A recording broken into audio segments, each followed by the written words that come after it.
छैन होला आएको छ सर आएको छ हैन अब हिजो हामीले पढेको एउटा डेब्ट एन्ड इक्विटी मार्केट पढिएको छ हैन अर्को प्राइमरी एन्ड सेकेन्डरी मार्केट पढिएको छ प्राइमरी र सेकेन्डरीको मार्केटलाई अब यहाँ हामीले एउटा टाइप भनेर राखेको छ तर प्राइमरीको जुन हिजो मैले प्राइमरी भित्र दुईवटा टाइप भनेको थिएँ के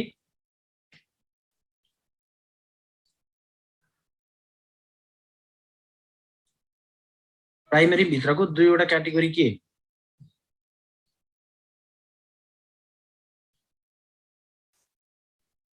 सिजनल र अनसिजनल भनेर र सेकेन्डरी मार्केट भित्रको ओभर द काउन्टर मार्केट र अर्गनाइज स्टक एक्सचेन्ज भनेर अर्को टाइप हुन्छ र अब यो सेकेन्डरी मार्केटको अर्को टाइपलाई यहाँ टाइप नै भनेर छुट्टाएको छ त्यसभित्र डिस्कस गर्नुभन्दा यही डिस्कस गरौँला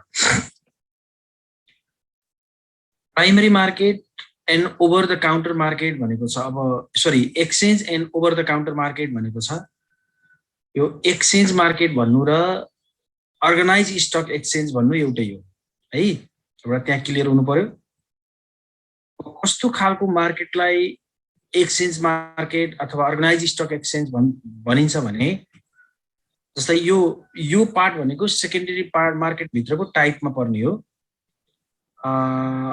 the market where the listed security or registered securities are traded at a specific place by considering the rules and regulation prepared by security board. It means the security are traded between buyer and seller with the help of financial broker by considering the legal provision. That market is called exchange market or organized stock exchange market. यस्तो खालको market जहाँ registered भएका सेक्युरिटीहरू मात्रै किनबेच गरिन्छ अथवा त्यस्तो खालको मार्केट जहाँ बायर र सेलर बीच किनबेच हुँदा ब्रोकरले एउटा फेसिलिटेटरको रोल प्ले गर्छ अथवा मिडिएटरको रोल गर्छ त्यसरी बायर र सेलर बीच सेक्युरिटी किनबेच हुँदा सर्टेन त्यो देशको सेक्युरिटी बोर्डले तयार गरेका कानुनहरूलाई मानेर एउटा निश्चित स्थानमा निश्चित समयमा कुनै सेक्युरिटीको किनबेच गरिन्छ भने त्यसलाई भनिन्छ एक्सचेन्ज मार्केट नेपालको केसमा भन्ने हो भने Nepal stock exchange is the organised stock exchange market why because किन त भन्दा नेपाल स्टक एक्सचेन्जमा जति पनि सेक्युरिटीहरू किनबेच हुन्छन् सबै रजिस्टर्ड सेक्युरिटी मात्रै किनबेच हुन्छन् भनेको दर्तावाला सेक्युरिटी मात्रै किनबेच हुन्छन् र यो किनबेच हुने एउटा निश्चित समय छ एउटा सर्टेन टाइम तोकेको छ र त्यो सेक्युरिटीको प्राइस कति हुने के गर्ने कति बढ्न पाइने कति घट्न पाइने भनेर एउटा कानुन छ भनेको एउटा प्रोभिजन छ त्यो प्रोभिजनमा रहेर बायर र सेलर बीच कुनै सेक्युरिटीको ट्रान्ज्याक्सन हुन्छ र त्यसमा मिडिएटरले रोल प्ले गर्छ भने त्यस्तो खालको मार्केटलाई एक्सचेन्ज मार्केट भनिन्छ जुन मैले भने नेपाल स्टक एक्सचेन्ज मार्केट हो भने अब ओभर द काउन्टर मार्केट भनेको कस्तो खालको मार्केट भन्दा over the counter market is the place where non listed or delisted non-listed and delisted types of securities are traded between buyer and seller. That means it is an informal market.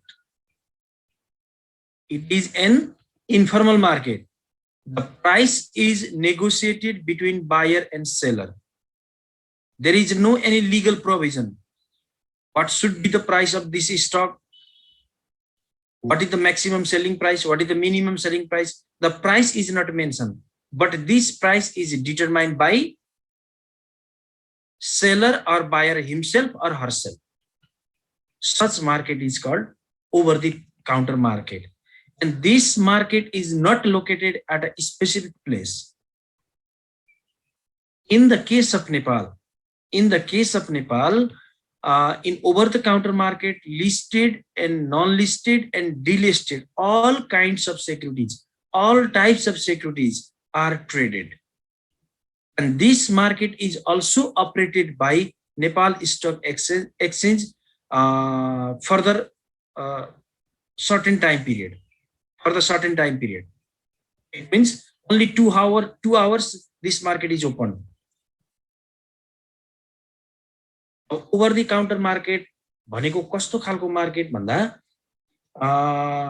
जुन मार्केटमा registered नभएका, कानुन त भन्दै छ है principally, जुन मार्केटमा रजिस्टर्ड नभएका अथवा रजिस्टर्ड भएर पनि हटेका एसेट्सहरू अथवा फाइनान्शियल सेक्युरिटिजहरू किनबेच हुने मार्केटलाई ओभर द काउन्टर मार्केट भनिन्छ, जसको कुनै स्पेसिफिक लोकेसन हुँदैन, जहाँ सेक्युरिटीको प्राइस भनेको बायर र सेलरले आफैले तय गर्छन्। बायर र सेलर आफैले तय गर्छन्। यसमा मिडिएटरको रोल चाहिन पनि सक्छ र नचाहिन पनि सक्छ, चाहिनै पर्ने भन्ने हुँदैन। यो भनेको इन्फर्मल मार्केट हो। जस्तै मलाई कुनै सामान किन्न मन थियो अथवा कुनै सामान चाहिरहेको थियो, सेलर भेटियो, उ र म बीच किनबेच गरियो, त्यो भनेको इन्फर्मल मार्केट हो। जस्तै जग्गा बेच्छन्, घर बेच्छन्, कुनै एउटा अर्गनाइजेसन थ्रु गयो भने त्यो एक्सचेन्ज मार्केट भइहाल्यो। तर बायर र सेलर कुनै जग्गा बेच्न किनबेच गर्नको लागि किन्नेले बेच्ने मान्छे भेटायो, बेच्नेले किन्ने मान्छे भेटायो भने दुईटा बसेर छलफल गरेर मूल्य बार्गेनिङ गरेर मूल्य तय गर्छन् भने हो त्यो खालको मार्केट। मूल्य यति नै हुनुपर्छ भनेर त्यहाँ कुनै हार्ड एन्ड फास्ट रुल हुँदैन। त्यस्तो खालको मार्केटलाई ओभर द काउन्टर मार्केट भनिन्छ। जस्तै नर्मल्ली यसमा बढी किनबेच हुने शेयर कस्तो खालको हुन्छ भन्दा कम्पनीले शेयर इस्यु गरिसक्यो, तर विभिन्न कारणले गर्दा नेपाल स्टक एक्सचेन्ज, नेपालको केसमा भन्दैछु, नेपाल स्टक एक्सचेन्जमा रजिस्टर हुन सकेको छैन। जस्तै अब किनबेच भइसकेपछि त्यो रजिस्टर हुनको लागि सर्टेन टाइम लाग्छ, 3-4 महिना, 5-6 महिना, 1 वर्ष लाग्ला। तर त्यो बीचमा कसैले आइपिओ भरेर शेयर परेको छ भने अब त्यो मान्छेलाई शेयर बेच्नु पर्यो भने त्यो बेच्ने मार्केट भनेको के हो त भन्दा अर्गना ओभर द काउन्टर मार्केट हो। उसले यहाँ बेच्छ। यो जहाँ पनि हुन सक्छ, प्रिन्सिपल्ली यो जहाँ पनि हुन सक्छ।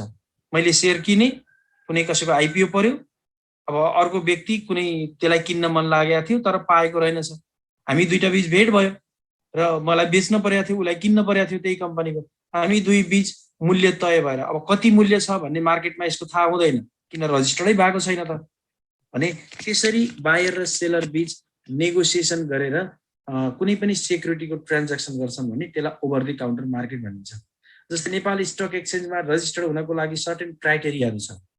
ती क्राइटेरिया भनेको कस्तो खालको भन्दा कम्पनीको minimum capital, paid up capital 25 million हुनुपर्छ है। त्यसपछि मिनिमम शेयर होल्डर 500 जना हुनुपर्छ। 500 जना कम शेयर होल्डर भयो भने पनि दर्ता हुन पाउँदैन।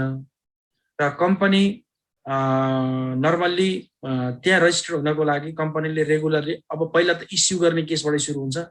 शेयर इस्यु गर्नको लागि सुरुमै इस्यु गर्न पाउँदैन, कन्टिन्युअसली 3 इयर्ससम्म प्रफिट गरेको देखिनुपर्छ, तब शेयर इस्यु गर्न पाउँछ। र ती कुराहरू अथवा एउटा सर्टेन बोर्ड अफ डाइरेक्टर अथवा टोटल शेयरको मिनिमम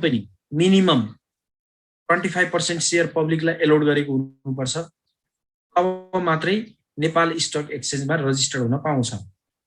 र रजिस्टर्ड भइसक्यो, तर रजिस्टर्ड भइसकेपछि उसले फेरि आफ्नो गर्नुपर्ने लिगल अब्लिगेसनहरू फुलफिल गरेन। जस्तै एनुअल्ली जनरल मिटिङ बस्नुपर्ने, बोर्डको मेम्बरहरू के अरे सेक्युरिटी बोर्डको कन्ट्र्याक्टमा हुनुपर्ने, त्यसपछि कम्पनीले रेगुलर बेसिसमा आफ्नो फाइनान्शियल डकुमेन्टहरू अथवा फाइनान्शियल स्टेटमेन्टहरू अडिट गर्नुपर्ने र अडिटेड रिपोर्टहरू सेक्युरिटी बोर्डमा र रेस्पेक्टिभ डिपार्टमेन्टहरूमा बुझाउनु पर्ने हो। यस्ता कानुनी प्रक्रियाहरू पुरा गर्न नसक्दा कम्पनीले के गर्छ त भन्दा त्यहाँ दर्ता भएर पनि त्यसको दर्ता खारेज गरिदिन्छ। त्यस्ता कम्पनीलाई डिलिस्टेड भन्छौँ। त्यस्ता डिलिस्टेड भएका र एउटा क्राइटेरिया पुर्याउन नसकेर दर्ता हुन नसकेका शेयरहरू किनबेच, सेक्युरिटीहरू किनबेच हुने मार्केट भनेको के हो? ओभर द काउन्टर मार्केट हो। नेपालको केसमा यो मार्केट नेपाल स्टक एक्सचेन्जले नै सुरु गरेको छ। यो दिनको 2 घण्टाको दरले खुल्छ। 12 देखि 2 हो कि कति, 11 बजेदेखि 2 बजेसम्म 2 घण्टाको दरले मात्रै खुल्छ यो मार्केट। नेपाल स्टक एक्सचेन्जले 2063 जेठ 11 गते हो कि कति 13 गतेबाट यो मार्केट सञ्चालनमा ल्याएको हो। र अर्को छ मनी एन्ड क्यापिटल मार्केट।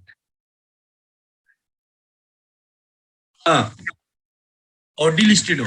अब नेपालमा बढी यो डिलिस्टेड गर्ने चलन कम छ। नेपालमा डिलिस्टेड कति बेला हुन्छ भन्दा डिलिस्टेड नेपालमा गर्ने चलन कति बेला छ भन्दा एउटा कानुनी प्रक्रिया, त्यो त कानुन त भयो होइन, यस्तो गर्न सकिने छ घटाइने छ भन्छ त्यो कानुन हो।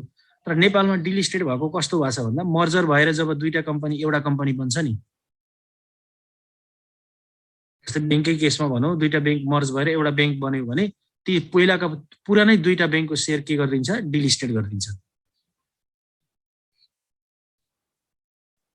डिलिस्टेड हुने कन्डिसन नेपालमा बढी त्यो छ। नेपालमा हुन त कानुनमा भनेको छ रेगुलर जनरल मिटिङ बस्नुपर्ने, बोर्ड अफ डाइरेक्टरका मेम्बरहरू सेक्युरिटी बोर्डको कन्ट्र्याक्टमा हुनुपर्ने, रेगुलरली अथवा क्वार्टरली बेसिसमा अथवा एनुअल बेसिसमा फाइनेन्सियल डकुमेन्टहरू सेक्युरिटी बोर्डमा सबमिट गर्नुपर्ने, यिनी कानुनी प्रावधानहरू छन्। तर ती कानुनी प्रावधान पुरा नगरेका पनि दर्ता भइसकेका भए पनि खारेज भएका छैनन्। सस्पेन्ड भनेको छ भने त्यो केही समय फर्दर टाइमिङको लागि हुन्छ है, फर्दर टाइमिङको लागि, जस्तै 1 वर्षको लागि अथवा 5 महिनाको लागि भनेर सस्पेन्ड गरे हुन्छ। तर डिलिस्टेड भन्ने बित्तिकै टोटल्ली त्यो के हो त फरेभर हुन्छ, फेरि त्यो रजिस्टर हुन पाउँदैन। एकचोटि रजिस्टर भएर उसले क्राइटेरिया मिट गरेन भने अब त्यही कम्पनी फेरि रजिस्टर हुन चाहिँ पाउँदैन त्यही नामबाट।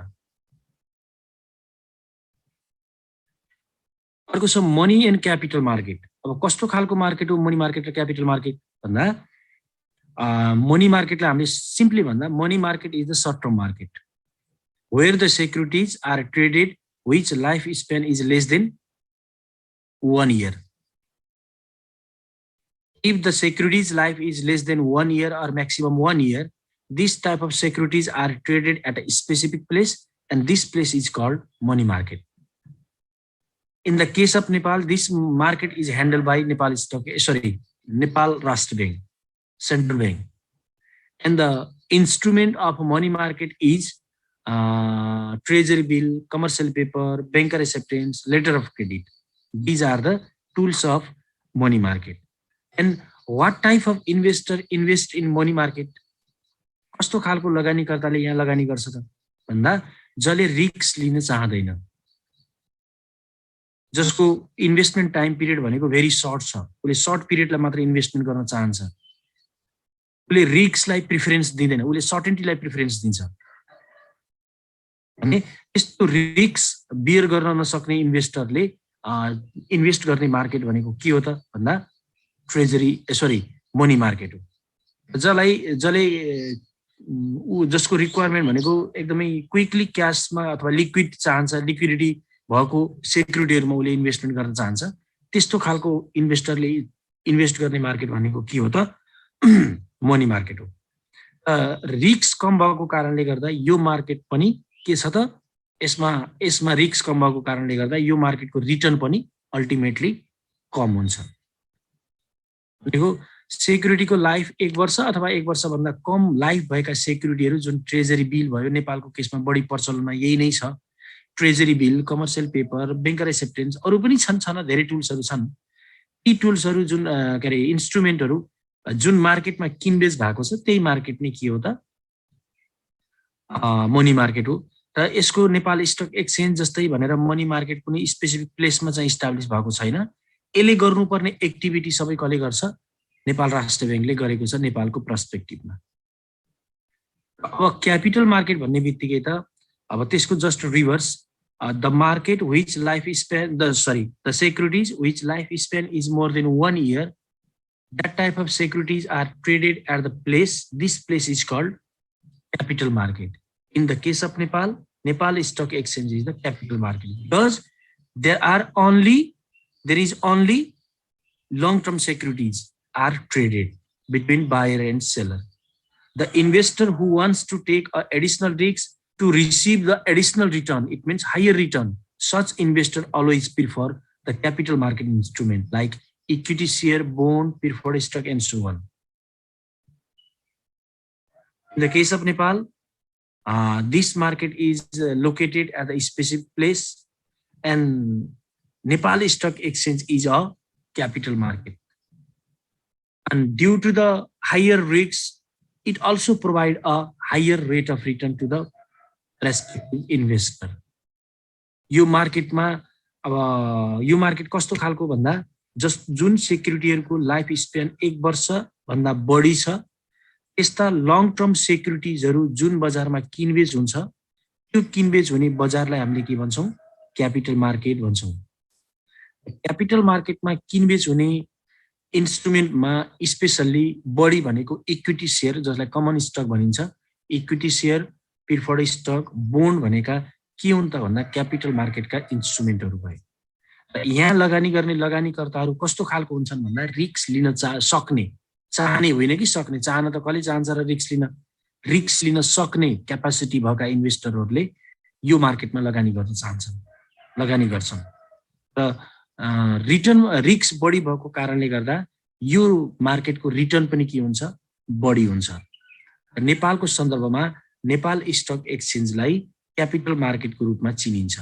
भने नेपाल स्टक एक्सचेन्ज भनेको क्यापिटल मार्केट पनि हो र सेकेन्डरी मार्केट पनि हो।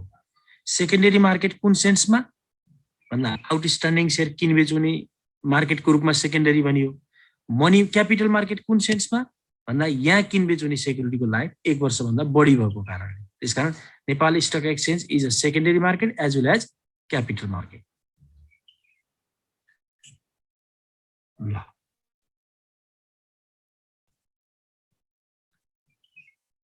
अब डोमेस्टिक एन्ड फरेन मार्केट अब डोमेस्टिक एन्ड फरेन मार्केट भन्ने बित्तिकै यसलाई कसरी बुझ्नु पर्यो भने जस्तै अब एउटा एक्जाम्पलबाट बुझ्ने होला सजिलो हुन्छ।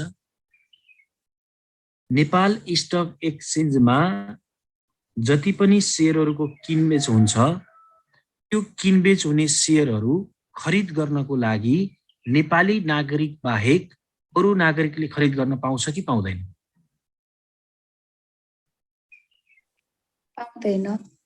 पाउँदैन एउटा। अर्को नेपाल स्टक एक्सचेन्जमा नेपाली कम्पनीका मात्रै शेयरहरु अथवा सेक्युरिटीहरु किनबेच हुन्छन् कि विदेशी कम्पनीका सेक्युरिटीहरु पनि किनबेच हुन्छन्?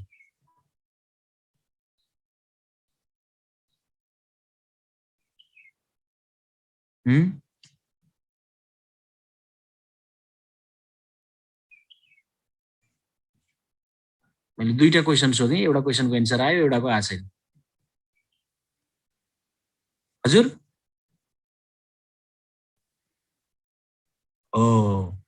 भने अब डोमेस्टिक मार्केट भनेको के हो? दुईटा कन्डिसन फुलफिल हुनु पर्यो। मैले यही नेपालको केसबाट सजिन्छ। नेपाल स्टक एक्सचेन्जमा खरिद गर्ने सेक्युरिटीहरुको लगानीकर्ताहरु अथवा त्यो शेयर नेपाल स्टक एक्सचेन्जमा जति दर्ता भएको छन् त्यो कम्पनीले शेयर जारी गर्दा त्यो शेयर किन्ने लगानीकर्ताहरु पनि त्यही देशको हुनुपर्ने र त्यसरी जारी गरेको संस्थाको लगानी पनि 50% त्यो देशका नागरिकको हुनुपर्ने। त्यस्ता खालका कम्पनीको शेयर जुन बजारमा किनबेच हुन्छ त्यसलाई भनिन्छ डोमेस्टिक मार्केट।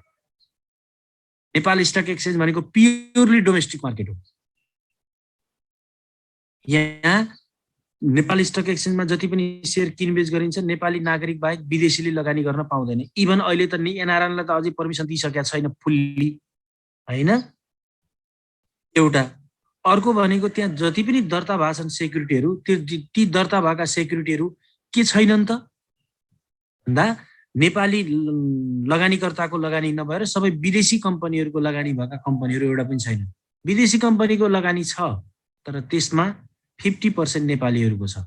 जस्तै एभरेस्ट बैंक भनौं न, नेपाल बंगलादेश बैंक भनौं, हैन? यिनी बैंकमा अरु देशको लगानी त छ नि, अरु देशको बैंकको लगानी छैन र छ नि हिमालयन बैंकमा। तर त्यहाँ मेजोरिटी कसको छ त? नेपाली लगानीकर्ताहरुको छ, अथवा मेजोरिटी नभए पनि आधा नेपाली लगानीकर्ताहरुको छ। त्यसकारण पुरै प्योर विदेशी संस्था नभएर आफ्नो देशको संस्था अथवा आफ्नो देशका नागरिकहरु र विदेशी नागरिकहरु मिलेर खोलेको संस्थाले जारी गरेको शेयर खरिद गर्ने लगानीकर्ता पनि उक्त जुन देशमा स्थापना हुन्छ त्यही देशका नागरिकले मात्रै खरिद गर्ने प्रावधान राखेर जारी गरेको जुन बजार छ त्यो बजारलाई हामीले के भन्छौं? Domestic market. अब त्यसैको ठ्याक्कै उल्टा फरेन मार्केट। जस्तै नेपाल स्टक एक्सचेन्जमा जति पनि शेयरहरू खरिद बिक्री गरिन्छ त्यो खरिद बिक्री गर्ने शेयरहरू विदेशीले पनि खरिद गर्न पाउने, अथवा नेपाल स्टक एक्सचेन्जमा विदेशी कम्पनीको पनि शेयर किनबेच हुने, त्यस्तो मार्केटलाई फेरि फरेन मार्केट भन्छ। म नेपालमा बसेर अमेरिकन कम्पनीको शेयर किन्न पाउने अथवा इन्डियन कम्पनीको शेयर किन्न पाउने हो, त्यो मार्केटलाई भनेको एउटा नेसनल बाउन्डरी क्रस गरेर अर्को देशको कम्पनीको पनि शेयर आफ्नै देशमा बसेर किन्न पाउने जुन खालको मार्केट छ त्यसलाई फरेन मार्केट भन्छौँ, अथवा यसलाई अर्को भन्दा ग्लोबल मार्केट पनि भन्छ। अहिले हाम्रो देशको कन्टेक्स्टमा चाहिँ यो अझै एप्लिकेबल भएको छैन। यिनी भनेका अब यसलाई स्टक मार्केट भने पनि भनौँ, टाइप्स अफ फाइनेन्सियल मार्केट भने पनि भनौँ, एउटै हो।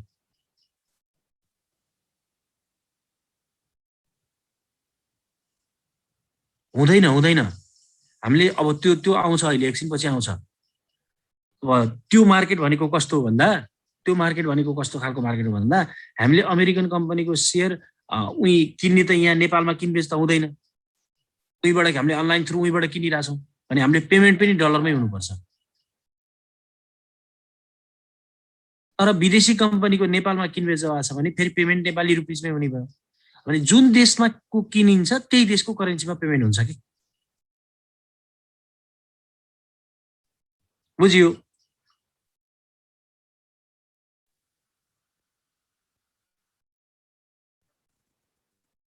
जा एनमा गर्नु पर्यो, एनमा गर्नु पर्यो त्यो त। मैले भने नि जुन देशमा जुन देशको सेक्युरिटी हामीले किनिन्छ त्यही देशको करेन्सीमा पेमेन्ट गर्नु पर्यो।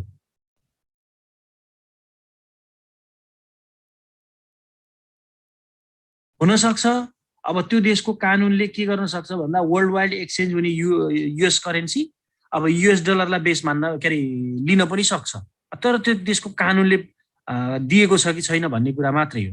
तर नर्मल्ली फरेन मार्केटमा त्यो हुँदैन। फरेन मार्केटमा हामी इन्ट्री गरिसकेपछि हामीले जुन देशको करेन्सी हो त्यही देशको करेन्सीमा कन्भर्ट गरेर पेमेन्ट गर्नुपर्छ प्रिन्सिपल्ली भन्दा।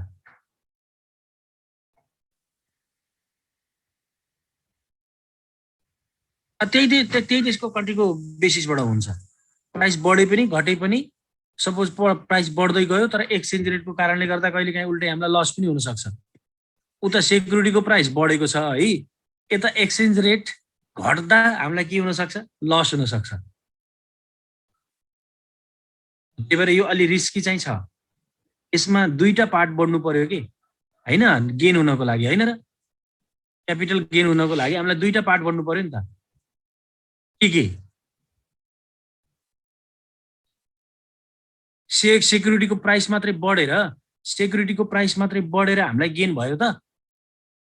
तपाईँले कुनै सपोज जापानिज कम्पनीको सेयर किन्नुभयो अथवा युएस कम्पनीको सेयर किन्नुभयो, $100 खर्च गरेर पेमेन्ट गर्नुभयो, पेमेन्ट गरिसकेपछि त्यो सेयरको प्राइस 110 पुगेछ, डलर पुगेछ। तर यता एक्सचेन्ज रेटमा फ्लक्चुएसन आउँदा हामीले साट्दा 100 को 115 थियो, अब अहिले त्यही 110 मा झऱ्यो 105 मा झऱ्यो भने अब त हामीले उहाँ बेचेर ल्याएको पैसा त यहाँ ल्याउँदा त एक्सचेन्ज रेट त कम भइदियो नि त। त्यसले गर्दा यो फरेन मार्केटमा चाहिँ रिस्क अलि बढी हुनु कारण त्यो कारणले हो।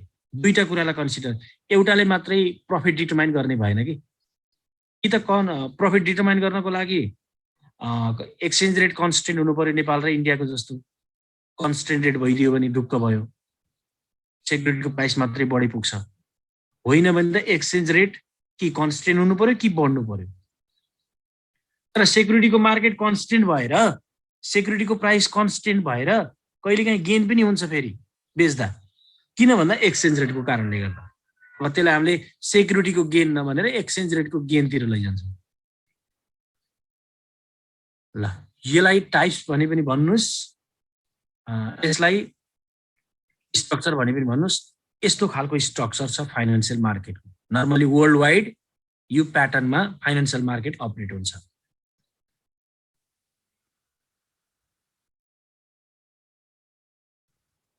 बीचमा ब्रोकर हुँदैन,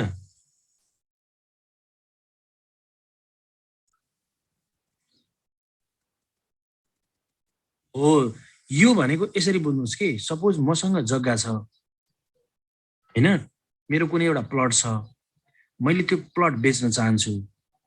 बेच्नको लागि कुनै एउटा स्पेसिफिक प्लेस छ भने त्यो एक्सचेन्ज मार्केट भइहाल्यो होइन, त्यहीँ गएर बेचिन्छ। त्यहाँ कानुनी प्रावधानहरू हुन्छ, बिचौलियाहरू हुन्छन्, उनीहरूले लेनदेन गर्ने सबै काम उनी दुईटाले बिच गरेर गर्छन् होइन। तर यस्तो खालको मार्केट छैन। अब मसँग जग्गा छ, कसले किन्छ भनेर भन्ने आफ्ना इष्टमित्र साथीभाइलाई ल मेरो जग्गा छ बिकाइदिएन भन्ने हो। बेच्दा कहिलेकाहीँ बाहिर भेटिन पनि सक्छ, नभेटिन पनि सक्छ। यदि भेटिहालियो भने अब हाम्रो मूल्य तय त हामी दुईटा बसेर छलफल गरेर बेच्नेले कतिमा बेच्न सक्छ, किन्नेले कतिमा बेच्न सक्छ, बार्गेनिङ गरेर यति नै हुनुपर्छ भन्ने त्यहाँ हार्ड एन्ड फास्ट रुल छ त? हुन्छ त? मैले जग्गाको केसमा बताइरहेको छु, हुन्छ त? हुँदैन नि त। यति नै मूल्य, योभन्दा त घट्नै मिल्दैन, कानुनले दिँदैन भन्ने हुन्छ र?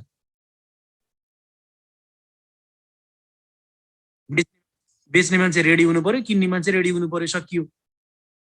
हो, ओभर दि काउन्टर मार्केट पनि सेम त्यही हो।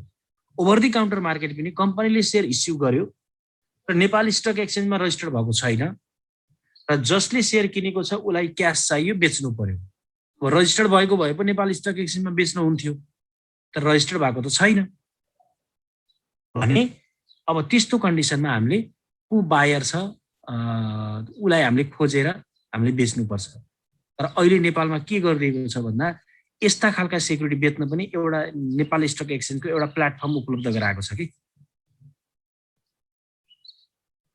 ब्रोकरहरू नै। अब अहिले त ब्रोकर गर्दा ब्रोकरबाटै गरिन्छ, तर खास यसको उद्देश्य के हो भन्ने कुरा चाहियो कि। यसको उद्देश्य दुईवटा छ। यसको उद्देश्य दुईटा के छ भन्दा एउटा त लिक्विडिटी, चाहेको बेलामा सेक्युरिटीलाई क्यासमा कन्भर्ट गर्न पाउने जुन इन्भेस्टरको चाहना हुन्छ त्यसलाई पुरा गर्ने एउटा त्यो अब्जेक्टिभ हो। अर्को अब्जेक्टिभ भनेको यसको मेन भनेको to eliminate or to reduce the brokering charge. Broker चार्जलाई हटाउनको लागि अथवा कम गर्नको लागि इस्टाब्लिस भएको मार्केट भनेकै के हो त भन्दा ओभर द काउन्टर मार्केट हो।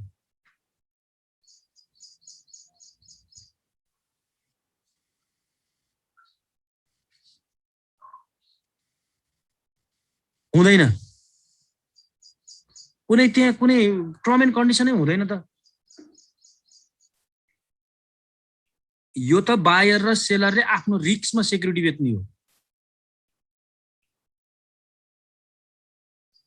रिस्कमा हेर्नुहोस्।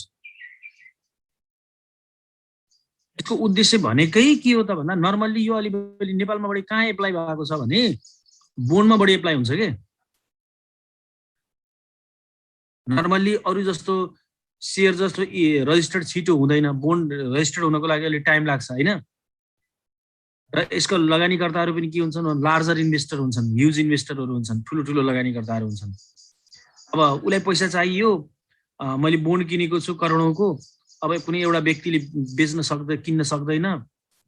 अब त्यस्तो कन्डिसनमा त हामीले त कसलाई खोज्ने हो त भन्दा इन्डिभिजुअल पार्टीलाई खोज्ने हो। तर इन्डिभिजुअल पार्टीलाई खोज्दा अब दुईटाको केसमा लेनदेन हुने हो कि आफ्नै रिस्कमा लिने हो। यसमा कोही बिचमा कुनै प्रब्लम क्रिएट भयो भने त्यसमा कोही लिगल प्रोभिजनहरू केही पनि हुँदैन। जस्तो मैले जग्गा बेचेँ, बैनापट्टा गर्यो, अलि दिनपछि मैले खान्न भन्यो भने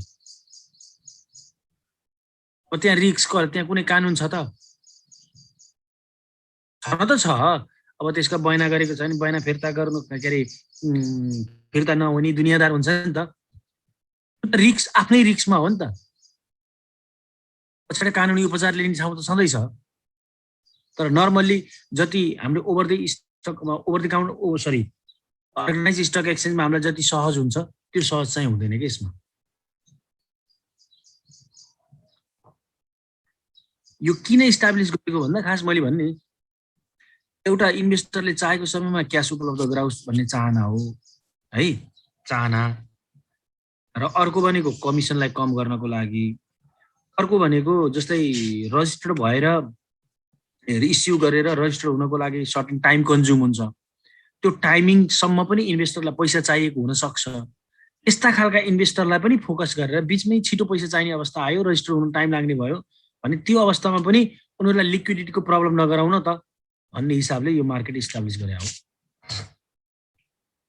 अब इन्टरनेसनलाइजेसन अफ फाइनान्शियल मार्केट, फाइनान्शियल मार्केटलाई अन्तर्राष्ट्रियकरण कसरी गर्ने र यो भनेको के हो भन्ने केसमा अघि हामीले जुन फरेन मार्केट भन्यौं नि, अहिलेको प्रचलन के छ भन्ने केसमा अहिले जुनसुकै कम्पनीले पनि पहिला के गर्छ त भन्दा आफ्नो नेसनल बाउन्डरी भित्र अथवा नेसनल टेरिटोरी भित्र कम्पनीलाई इस्टाब्लिस गरिसकेपछि अब अहिलेको ग्लोबल मार्केटमा जसले पनि आफ्नो बिजनेसलाई एक्सपान्ड गर्न चाहन्छ, किन भन्दा मार्केट सानो भइसक्यो। एउटा मात्रै देशमा आफ्नो प्रोडक्ट बेचेर एउटा मात्रै देशमा आफ्नो एक्टिभिटी कन्डक्ट गरेर प्रफिट कम भयो र त्यस कारणले गर्दा एउटा मार्केट अथवा एउटा टेरिटोरीबाट यदि उसले आफ्ना सेक्युरिटिजहरू अरू देशमा बेच्न चाहन्छ, जस्तै बिजनेसलाई ठूलो रूपमा एक्सपान्सन गर्नको लागि, अब मैले बुझाउँछु, ठूलो रूपमा एक्सपान्सन गर्नको लागि थोरै क्यापिटलले पुग्दैन, लार्जर क्यापिटल चाहिन्छ। अब लार्जर क्यापिटल कलेक्सन गर्नको लागि आफ्नो देशबाट सम्भव छैन, आफ्नो देशको पब्लिकबाट ठूलो एमाउन्टको क्यापिटल कलेक्सन गर्न पोसिबल छैन। त्यो कन्डिसनमा उसले के गर्ने हो त भन्दा आफ्नो देशको सेक्युरिटी अरू देशमा लगेर बेच्ने, जस्तै नेपाली कम्पनीहरूको सेयर विदेशमा गएर के बेच्ने, आइपिओ जारी अरू देशमा गर्ने र त्यहाँबाट फन्ड जेनेरेट गरिदिने। अहिले यहाँ भनिन्छ नि वैदेशिक लगानी भन्छ नि, वैदेशिक लगानी भित्राउने हो भने रोजगारको अवस्था सिर्जना हुन्छ, दुनियाँदार भन्छ नि, कुरा गर्छ नि। हो त्यो वैदेशिक लगानी भित्राउने आधार एउटा के हो त भन्दा यो फाइनान्शियल मार्केटको डेभलपमेन्ट नै हो। फाइनान्शियल मार्केटलाई यदि सेक्युरिटिजहरू अरू कन्ट्रीहरूमा पनि इस्यु गर्न दिने, हाम्रो देशले त दियो होला, सपोज त्यो देशले पनि दिनु पर्यो नि। हामीले जहाँ इस्यु गर्न चाहन्छौँ, जस्तो नेपाली कम्पनी हो, यो कम्पनीले इन्डियामा गएर सेयर इस्यु गर्न चाहन्छ, त्यो देशको पब्लिकलाई सेयर बेच्न चाहन्छ र इन्डियाले दिनु पर्यो नि त पर्मिसन फेरि नेपाली कम्पनीलाई। यदि त्यहाँको कानुनले पनि कुनै बन्देज गरेको छैन सेयर इस्यु गर्न पाउँछ भने उसले के गर्यो, त्यहाँ सेयर इस्यु गर्छ, त्यहाँ जेनेरेट भएको पैसा लिगल्ली आफ्नो देशमा ल्याउँछ र त्यही पैसाले आफ्नो के बिजनेस एक्सपान्ड गर्ने हो, कहाँ ब्रान्चहरू खोल्ने हो, कुन रूपमा लैजाने बिजनेसलाई, त्यसरी डेभलपमेन्ट गर्न सक्छ। अहिले यो अन्तर्राष्ट्रियकरण गर्ने भनेको त फाइनान्शियल मार्केटको एउटा ट्रेन्डको रूपमै आइसकेको छ। किन भन्दा लार्जर क्यापिटलको कारणले गर्दा।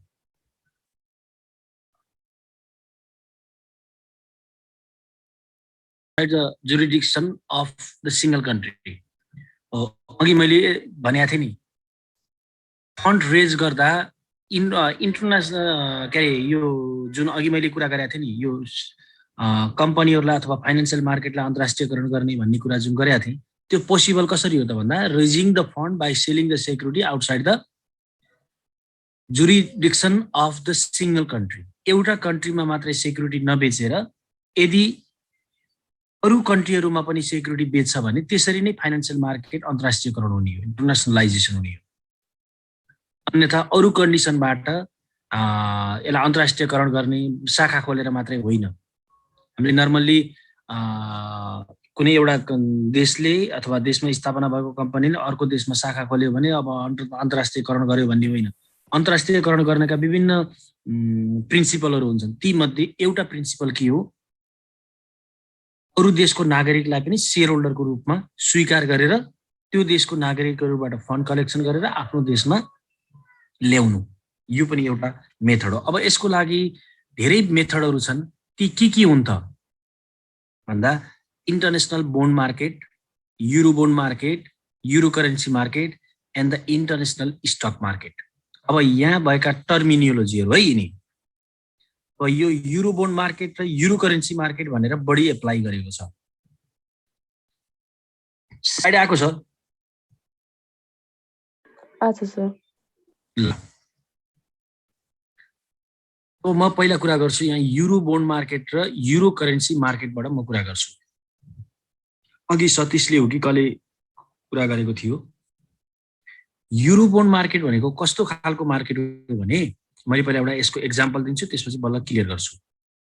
सपोज कोरियन कम्पनीले अथवा कोरियन कम्पनी नभनौँ, नेपाली कम्पनीले कुनै सेक्युरिटीहरू इस्यु गर्यो, त्यो इस्यु कहाँ गएर गर्यो भन्दा सपोज कोरियामा गएर गर्यो भने अब कोरियामा गएर यदि सेक्युरिटी इस्यु गर्दा करेन्सी के हुने त भन्ने कुरा करेन्सी के हुने त भन्दा कोरियन करेन्सीमा हुने कि नेपाली करेन्सीमा हुने भन्दा जुन देशको कम्पनी हो त्यही देशको करेन्सीमा त्यहाँका इन्भेस्टरले पेमेन्ट गर्नुपर्ने हो भने त्यसलाई भनिन्छ युरो बोन्ड मार्केट भनिन्छ।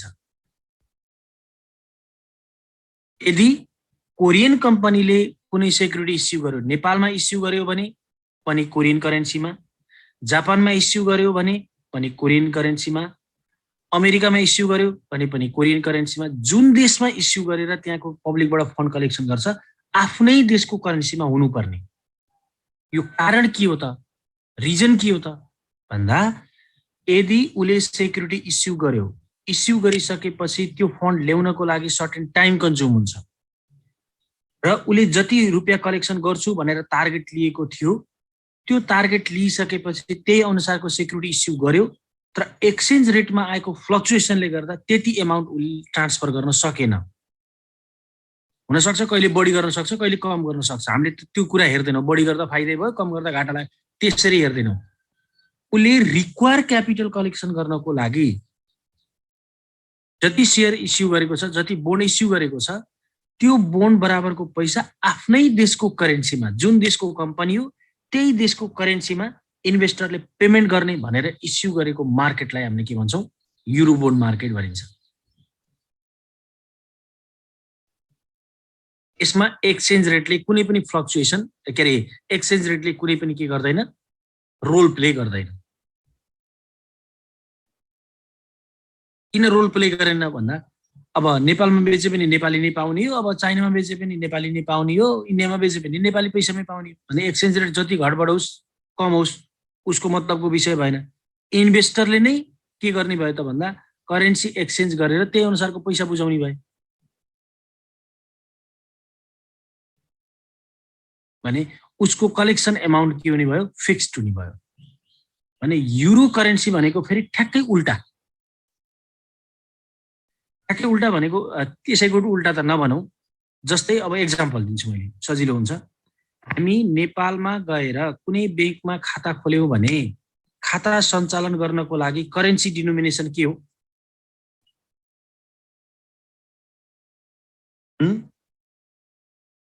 ब्याङ्कमा काम गर्ने हुनुहुन्छ धेरै,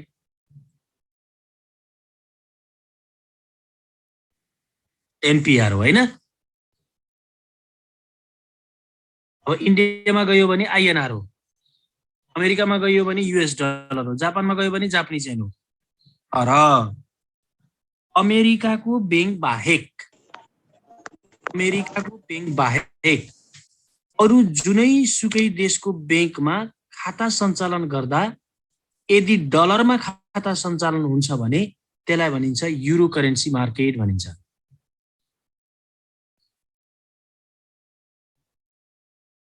बुझ्नुभयो भनेको?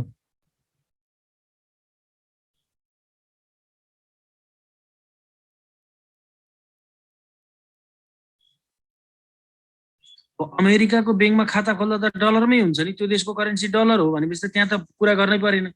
अमेरिकाको ब्याङ्क बाहेक भनेपछि त अरू देशमा त त्यही देशको करेन्सी हुनु पर्थ्यो नि त। तर त्यो नभएर वर्ल्ड वाइड एक्सचेन्ज हुने करेन्सी के हो त भन्दा डलर हो। डलरमा खाता सञ्चालन गरिन्छ। जस्तै हामीले नेपालमा एनपिआर गरे जस्तै यहाँ पनि केमा गर्ने,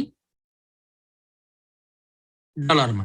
जस्तै मैले खाता सञ्चालन गरेँ, खाता सञ्चालनको करेन्सी डिनोमिनेसन एनपिआर नभएर युएस डलर भइदियो भने त्यो युरो करेन्सी मार्केट भइदियो कि।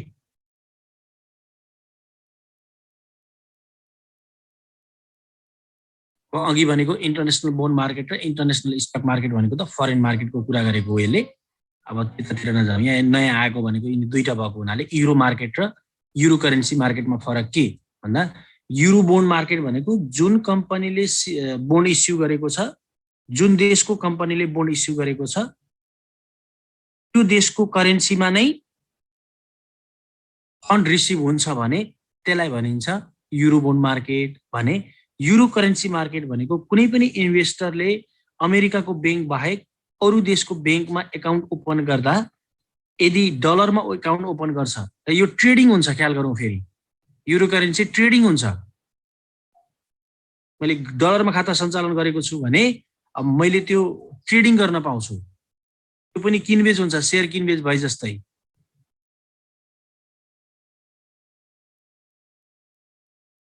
त्यसकारण अहिलेको यो संसारमा भनेको बिक्री नहुने भनेको केही पनि छैन।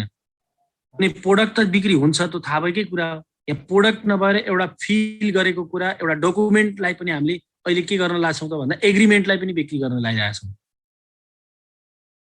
युरो करेन्सी भनेको त मेरो बैंकमा यति खाता छ भनेर, यति डलरमा यति पैसा छ भनेर बैंकको खाता हो नि त।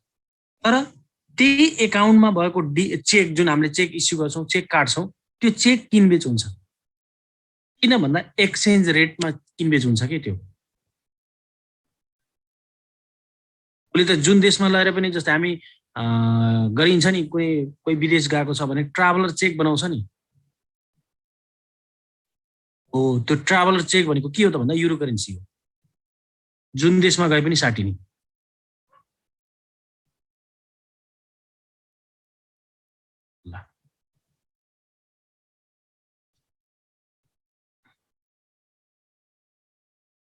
अब यसैलाई त्यहाँ अघिको कुरालाई एक्सपान्ड गरेको कुरा छ। इन्टरनेसनल बोन्ड मार्केट भने के हो, यहाँ भनेछ foreign bond are issued in foreign market to raise the fund and they are denominated in the foreign currency where they are issued.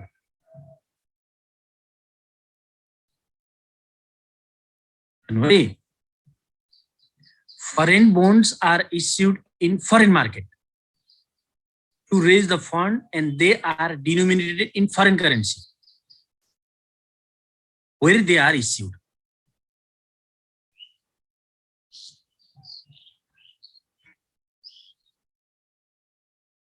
Eurobond market, a bond denominated in the currency other than that of the country in which it is sold. हेर्नु त यिनी दुईटामा फरक के हो?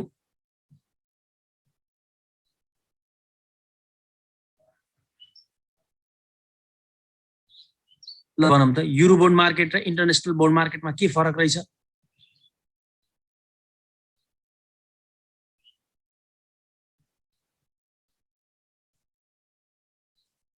छुट्याउन सकिन्छ?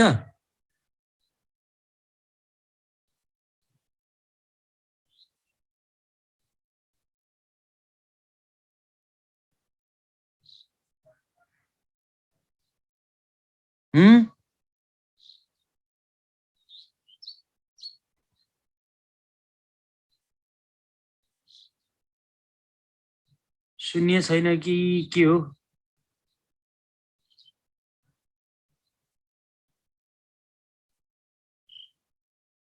महेन्द्र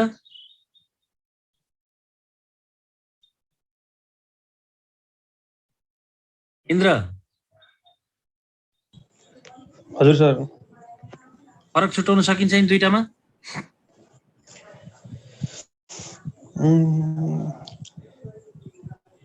सकिन्न सर, यो त अलि अब उस्तै उस्तै छन् टर्म खाली। अमृत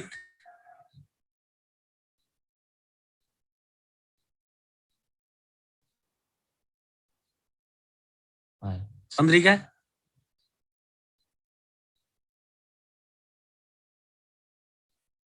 चन्द्रिका हजुर सर, सकिन्छ छुट्याउन? खोइ सर, अब युरोबोन्ड हजुरले भने जस्तो अघि नै अब युरोबोन्ड हामीले नेपालको चाहिँ अरू कन्ट्रीमा गएर इस्यु गर्दाखेरि नेपालीजमै हुन्छ भन्नुभएको थियो। अब त्यही हेरौँ, यहाँ के भन्छ हेरौँ त, foreign bond are issued in foreign market to raise the fund and they are denominated in the foreign currency where they are issued. जुन देशमा इस्यु गरिन्छ है, त्यही देशको करेन्सीमा यदि फन्ड रिसिभ हुन्छ भने त्यो इन्टरनेसनल बोन्ड मार्केट हो। नेपाली कम्पनीले चाइनामा गएर इस्यु गर्छ भने चाइनिज करेन्सीमै फन्ड रिसिभ हुने भयो कि कम्पनीले ल्याउँदा के गर्नु पर्यो? एक्सचेन्ज गरेर ल्याउनु पर्यो। आफ्नो देशमा ल्याउँदा एक्सचेन्ज गरेर ल्याउनु पर्यो। जापानमा गएर इस्यु हुन्छ भने जापानिज एनमा रिसिभ हुन्छ। नेपालमा ल्याउनु पर्यो, नेपालमा कन्भर्ट गरेर ल्याउनु पर्यो। भने युरो बोन्ड मार्केट भनेको त्यो होइन। जुनसुकै देशमा इस्यु गरोस्, जुनसुकै देशमा इस्यु गरोस्, तर त्यो रिसिभ हुने पैसा कुन देशको कम्पनी हो, कुन देशको कम्पनी हो, त्यही देशको कम्पनीको करेन्सीमा हुनु पर्यो। त्यो युरो बोन्ड मार्केट हो कि। भने कम्पनीको लागि रिस्क कुनमा कम भयो? इन्टरनेसनल बोन्ड मार्केटमा भयो कि युरो बोन्ड मार्केटमा भयो?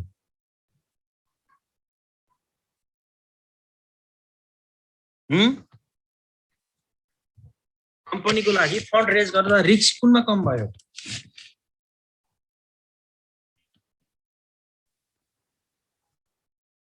युरो बोन्डमा भयो। किन भन्दा किन रिस्क कम भयो भन्दा इन्टरनेसनल बोन्ड मार्केटमा सपोज हामीले यसरी बुझाउन सबभन्दा सजिलो, यदि सपोज नेपाली कम्पनी हो, नेपाली कम्पनीले अमेरिकामा गएर बोन्ड इस्यु गर्यो, 50 करोडको बोन्ड इस्यु गर्यो। 50 करोडको बोन्ड इस्यु गर्दा अब पार भ्यालु कति राख्छ डिभाइड गरेर त्यतिवटा बोन्ड इस्यु गर्यो र त्यहाँको इन्भेस्टरहरूले, अमेरिकाका नागरिकहरूले किन्छन्। भुक्तानी केमा गर्छन्? डलरमै भुक्तानी गर्छन्। त्यो भुक्तानी गरेको पैसालाई नेपाल ल्याउनु पर्यो। नेपाल ल्याउँदा साटेर ल्याउनु पर्यो कि परेन? नेपाली बनाएर ल्याउनु पर्यो कि परेन? नेपाली बनाएर ल्याउँदा उसले जति पैसा कलेक्सन गर्छु भनेर बोन्ड इस्यु गरेका थियो त्यति नै पैसा आउन पनि सक्छ, त्योभन्दा बढी आउन पनि सक्छ, त्योभन्दा कम आउन पनि सक्छ। के को कारणले गर्दा भन्दा एक्सचेन्ज रेटको कारणले गर्दा। डलरलाई नेपाली बनाएर ल्याउँदा त कम पैसा हुने भयो अथवा बढी पैसा हुने भयो अथवा जतिको तति हुने भयो। त्यसलाई डिटरमाइन केले गर्यो त भन्दा एक्सचेन्ज रेटले डिटरमाइन गर्यो। युरो बोन्डमा त्यो हुँदैन। युरो बोन्डमा जुनसुकै देशमा बेचोस् उसलाई त्यो मतलबको विषय होइन। सपोज अमेरिकामा बेचियो भने हामीले के राखेर बेचिन्छ भन्दा नेप्लिज डिनोमिनेसन राखेर, नेप्लिज करेन्सी डिनोमिनेसन राखेर बेचिन्छ। त्यहाँका व्यक्तिहरूले पैसा भुक्तानी गर्दा नेप्लिज करेन्सीलाई बेस मानेर भुक्तानी गर्नु पर्यो। जसले गर्दा युरो बोन्ड मार्केटमा एक्सचेन्ज रेटले रोल प्ले गर्दैन। यी दुईटाको फरक यति हो। युरो करेन्सी मार्केट अब त्यहाँ अघिकै कुराहरूलाई एक्सप्लेनेसनको फर्ममा छ। Foreign currency deposited in the bank outside the home country.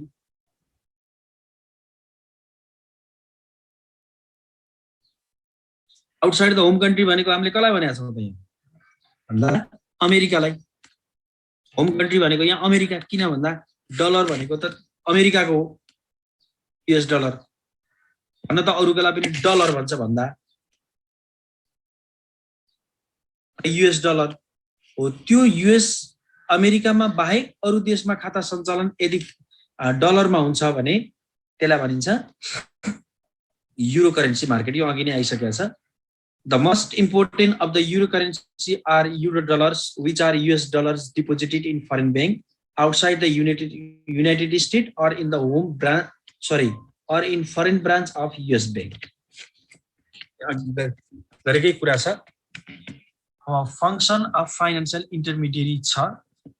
अब फंक्शन अफ फाइनेन्शियल इन्टरमिडिएरीज अब भोलिको क्लासमा गरौँला है त।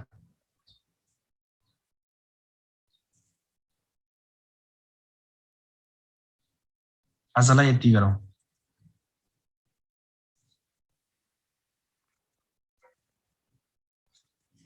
के अरे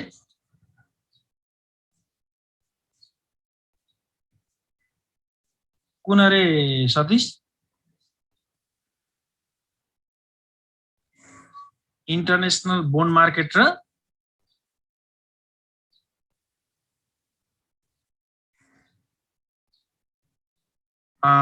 त्यो भनेको करेन्सीको केसबाट आयो के अरे हैन? त्यो भनेको करेन्सीको केसबाट आयो। यो फाइनेन्शियल एसेट्सको कुरा आयो, त्यति मात्रै फरक हो, अरु एउटै हो। यहाँ करेन्सी ट्रेडिङ हुने हो के अरे हैन? करेन्सी ट्रेडिङ हुने हो। त करेन्सी ट्रेडिङ हुँदा यस्तो भयो नि त। फेरि करेन्सी ट्रेडिङ हुँदा त्यहाँ युएस डलर मात्रै भयो, जुन देशको भए पनि युएसै भयो नि त फेरि त्यहाँ। तर युरो बोन्डमा त के हुन्छ फेरि? जुन देशको भए पनि युएस डलर भएन नि त।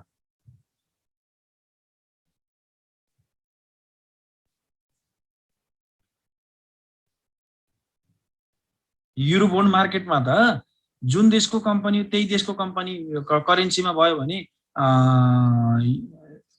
युरो डलरमा त फेरि के भइदियो त, सबै डलरमा हुनु पर्यो नि त, उसमा अरू फर्ममा हुनु पाएन नि त। जस्तो यहाँ नेपाली कम्पनी हो भने युरोबोन्ड मार्केटमा नेपाली कम्पनी भने नेपालीमा हुने भयो, इन्डियन कम्पनी भने इन्डियनमा हुने भयो, चाइनाको भने चाइनिजमा हुने भयो। तर उसमा त के भयो, सबै अमेरिकन भयो नि त।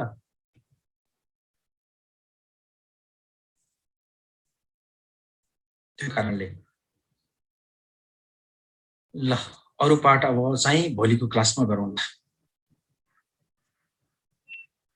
Good morning sir. Good morning. अर्को ग्रुप जोइन भयो क्या? लिभ गरौँ है समीक्षा, म फेरि जोइन गर्छु, अर्को ग्रुपलाई आउट गर्नु पर्यो नि त।